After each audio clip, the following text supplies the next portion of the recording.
जो कहते हैं कि अगर कोर्ट कानून बनाएगा तो पार्लियामेंट को बंद कर दो। अरे अगर तुम पार्लियामेंट में बैठकर अपनी अददी ताकत की बुनियाद पर मुझे मिटाने का कानून संविधान के खिलाफ बनाओगे तो मेरे पास चारा क्या बचता है कि मैं आवाम में जाऊंगा और फिर कोर्ट को जाऊंगा।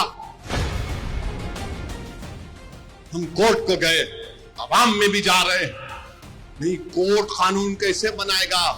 अरे जालिमों, सुप्रीम कोर्ट का जजमेंट कानून का मौक़िफ़ रखता है। पढ़ो, तुम लोग ट्यूबलाइट हो, तुम लोग थम्स अप हो। कहां जाएगा ये मुल्क।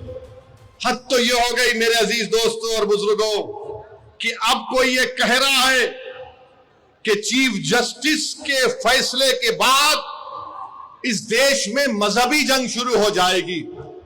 नरेंद्र मोदी जी, आप इख्तिदार पर हैं, आपकी पार्टी के लोग इस तरह की बात करेंगे।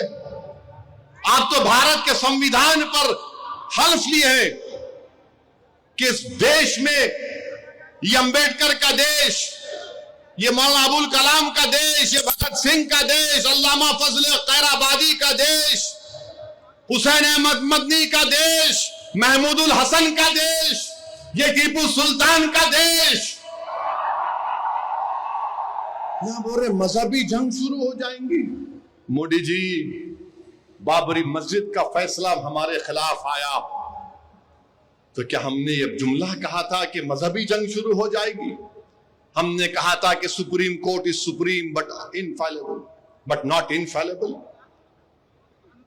बाबरी मस्जिद को तोड़ने वालों का क्रिमिनल केस का फैसला आया, किसी को सजा नहीं हुई, हमने कहा कि मजहबी जंग शुरू हो जाएगी।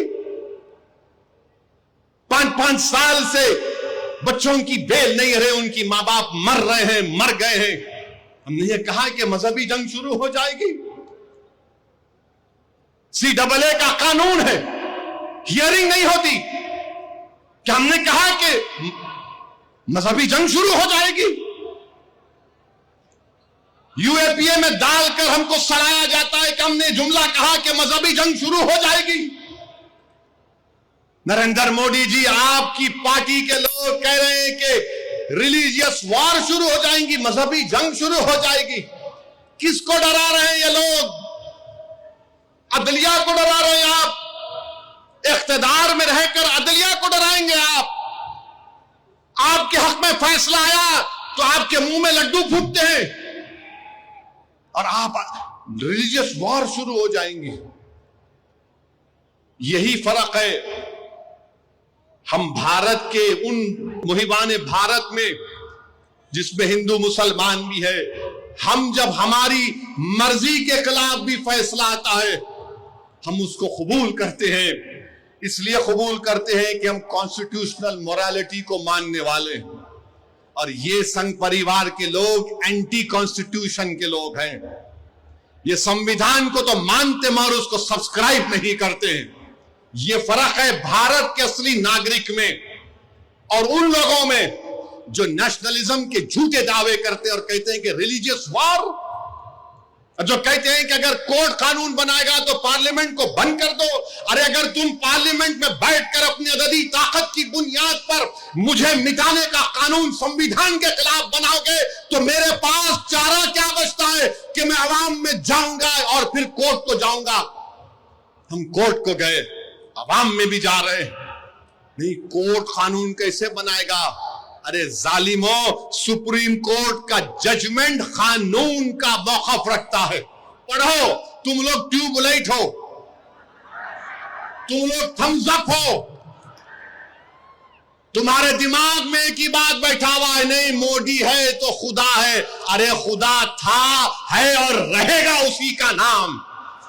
आइन है और रहेगा, मगर इस तरह धमकी देना अदालत को और फिर गवर्नर प्रेसिडेंट को बोल रहे हैं, उनको बोल रहे हैं अगर नहीं करे तो कानून बन जाएगा। अरे 142 क्या है प्यारे?